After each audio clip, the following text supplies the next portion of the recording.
By the time this note appears on the screen, the attack you think is just starting is already finished. It's been over for days. The person who did this hasn't touched a keyboard inside your building in over a week. So stop and think about that. If the files were just locked this morning, but the attacker left days ago, then who or what was in here the whole time in between? And if the encryption is the very last thing that happens, what on earth came first? Everything you picture about ransomware, a mystery virus, one careless click, files instantly scrambled, is the ending of the story. Tonight, we're going to rewind it. Let me show you the 11 silent days you never saw.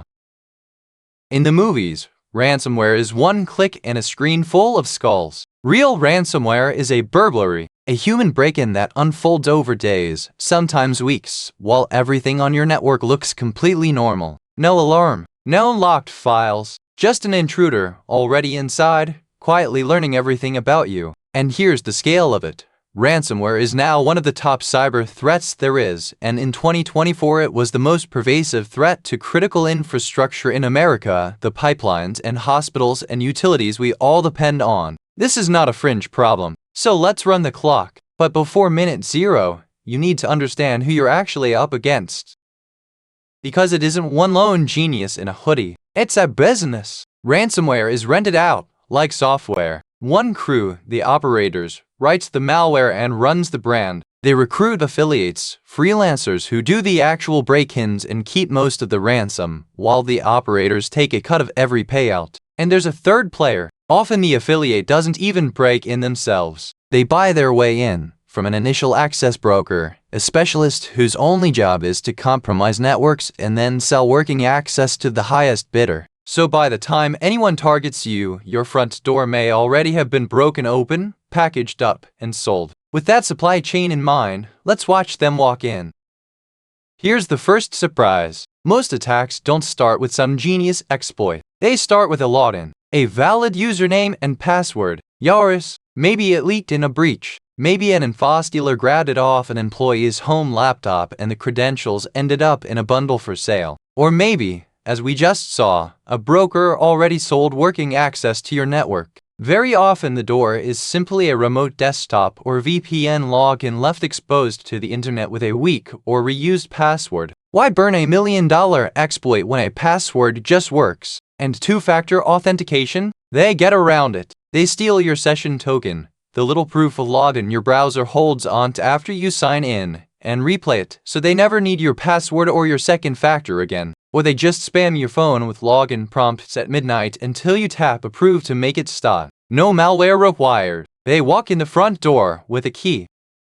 Now, the clock really starts. This phase has a name, dwell time. And here's what makes modern ransomware so dangerous. The attackers don't bring noisy tools that antivirus would catch. They use yours, the same admin software your IT team runs every day. PowerShell, remote management tools, built-in Windows commands. It's called living off the land, and it works because most defenses are looking for known bad files, not a trusted tool used by the wrong hands. They escalate, pulling passwords straight out of a computer's memory, hunting for one overprivileged account that opens more doors. They move machine to machine, climbing toward the master key, domain administrator, the account that controls everything. They map your whole network. They read your files. And critically, they find your backups. The median attacker sits inside for days before anyone notices. Days of an intruder with full control. And on the surface, not one thing looks wrong. Remember that clock. Because while it's ticking, the real heist is about to begin. This is the part the movies never show. Before they lock a single file, they steal everything. Gigabytes, sometimes terabytes, of your data, quietly cop it out to servers they control. And they're picky about it. They go for the things that hurt the most if they got out. Customer records, financial documents, employee data, contracts, source code, private emails. The crown jewels. Then they're patient. They stage the files in one place, compress them, and trickle them out slowly, a little at a time, often through services your network already trusts, so it looks like ordinary traffic and nothing trips an alarm. This can take days on its own. By the time encryption ever happens, the data is long gone, sitting on a server you'll never find. And that quiet copy they made is about to become the real weapon. Here's why they bother stealing it first. A few years ago, Backups got better. Companies learned to wipe the infected machines, restore from a clean backup, and refuse to pay a cent. So the attackers needed new leverage, and they found a brutal one. They don't only lock your data now, they threaten to publish it. It's called double extortion, and it's the standard playbook. Pay us, or everything we took, your customer records, your private emails, your secrets, goes on a public leak site for your competitors, your customers, and regulators to find. They run these sites like a wall of shame, with a list of victims and a countdown next to each name. And that changes the whole equation. Because a backup can restore your systems, it cannot unsteal your data. The lock was never really the point. The copy was. Only now, after they've taken everything, do they pull the trigger. And their first move is the cruelest one. They hunt down and destroy your backups and shadow copies, the exact thing that would let you recover without paying. They've had days to find them, remember. Then they pick their moment, usually late on a Friday or right before a holiday weekend, when the office is empty and your IT team is offline and slow to respond. And they launch it everywhere at once. One command pushed across the whole network, every machine encrypted in minutes. And finally, only now you see it. The countdown, the skull on the screen. The 11 days are up. This is the moment you always thought was the attack. It's actually the closing credits.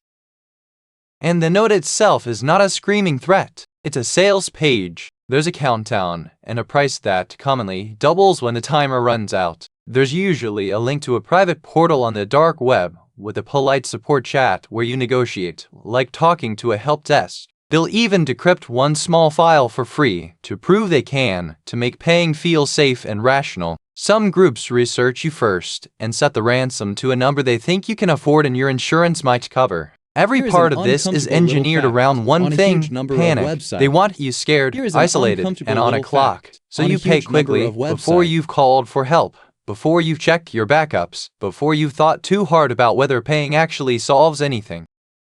So should you just pay and move on? Here's what they don't tell you. America's cyber agency, CISA, is blunt about it. Paying does not guarantee you get your files back. Think about who you're trusting. The recovery tool they hand you is software written by criminals, and it's often slow, buggy, and incomplete. Big files come back corrupted. Some never come back at all. And remember, they already stole a copy of your data before any of this. So paying buys you nothing but a promise that they deleted it, a promise from the same people who just extorted you. That stolen copy can still surface, leaked or quietly resold, months or years later. CISA guidance is plain. Paying funds the next attack. It marks you as a target who pays, and it still might not actually save you.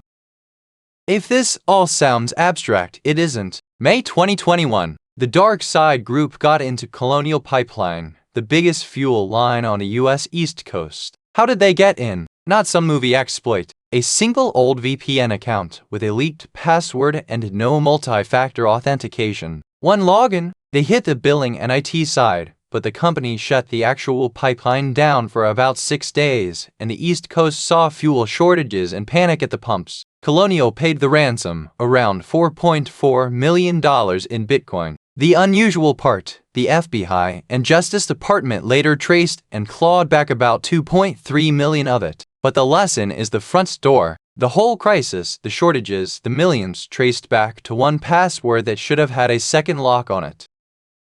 So if the node is the end, where do you actually win? In the quiet part. The entire game is that silent window between the first login and the encryption, those days of dwell time. Win there, and the heist never happens. That means watching for behavior, not just viruses. The break-in used legitimate tools and a valid login, so a virus scanner sees nothing wrong. What gives them away is behavior. An admin account suddenly active at 3 a.m., a workstation reaching for machines it never touches, files being copied out by the gigabyte. It means logins that can't be phished, like passkeys, so a stolen password is worthless and there's no session token to replay. And least privilege and segmentation, so one compromised laptop isn't a master key to the whole building, and an intruder who does get in can't quietly reach everything. None of these stop a single click. All of them attack the one thing the attacker needs most, time. Take away their quiet days, and the whole business model falls apart.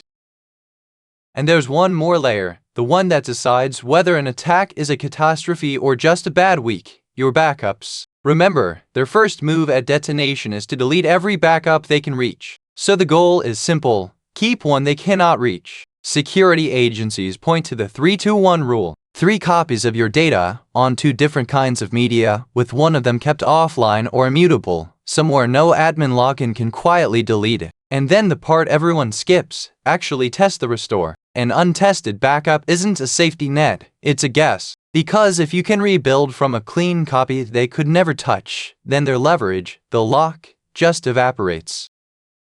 So let's go back to that note we started with, frozen on the screen. You know now that it isn't the attack, it's the receipt. Behind it sit 11 silent days, a bot login, an intruder living off your own tools, your data quietly carried out the door, your backups hunted down, and only then, the lock. So next time you picture a ransomware attack, don't picture the lock screen. Picture the silence before it, because that's the only part you can actually stop. The attack you can beat is the one you can't see yet. Watch the clock.